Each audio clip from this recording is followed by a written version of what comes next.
The Story of Seamus from Ireland, or how Pete and his gang of thieves destroyed the American dream.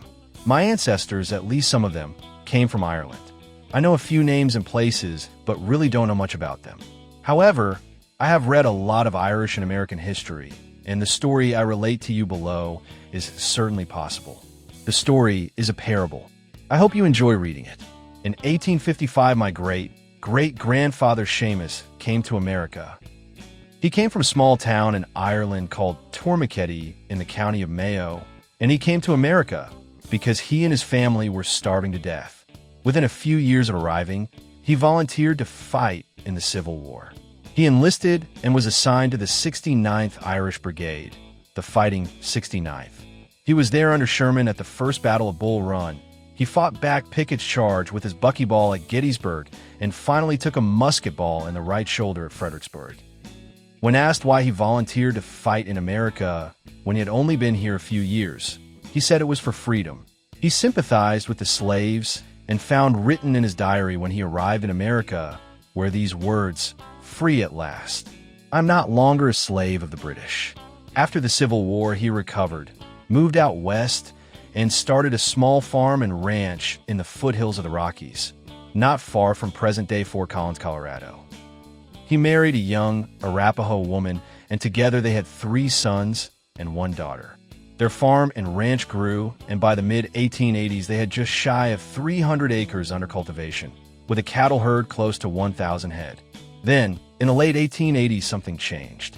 There had always been cattle thieves in Colorado, but usually it was some Indians who stole a cow or 2, or some settlers crossing the plains who ran out of food and needed something to eat. But in the late 1880s, gangs of cattle thieves were roaming the country. First, they would take 10 or 15 cattle. Then they began taking 20 or 30 cattle. And in 1889, they came and stole 75 head. Seamus and his sons chased those bandits and caught up with them at their camp. They were 100 men strong, and Seamus and his sons were only 3. The majority won the day, and Seamus and his sons returned to the ranch. A few months later, the gang was back, taking more cattle. Seamus decided to talk with the cattle thieves, and this time he rode out to their camp alone. When he arrived, he addressed the leader, a guy he said called himself Pete. "Why are you stealing my cattle?" Seamus asked. "I've worked hard to raise these cattle. It's taken me 20-plus years to build my ranch, and I'm only just beginning to make some money so I can send my kids back east to go to school. These are my cattle, and this is my livelihood." Pete answered, "Well, you see, Seamus, me and the boys aren't as lucky as you. We don't have acres of land and a herd of cattle. So, as we need what you have, it's only right that you share it with us." Seamus answered, "Sharing I don't mind. If you need a cow to keep you from starving to death, just ask. But you can't expect to live off my efforts and my work. If you want what I have, then head over to Utah. There's land to be had there, and with the same work as me, you can have a nice farm and a nice herd too in 20 years. Pete patted Seamus on the back.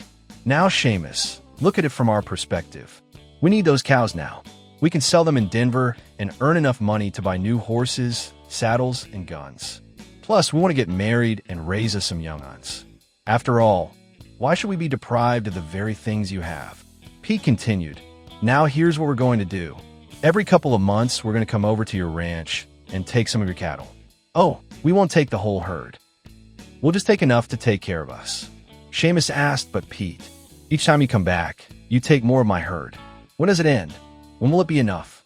Sooner or later, it won't even be worth me keeping a herd because you'll take it all. And if you do have those young uns, you'll need even more of my cattle." "Well," said Pete, "that's just too bad. There's more of us than you. Majority rules." Seamus was frustrated to say the least. It seemed like robbery to him, but what could he do? There was just him and his 3 sons against a huge gang stealing his cattle. So he gave in to their demands. Each time they came, they took more cattle until one time they came and there were no cattle to take. You see, that year there was a drought.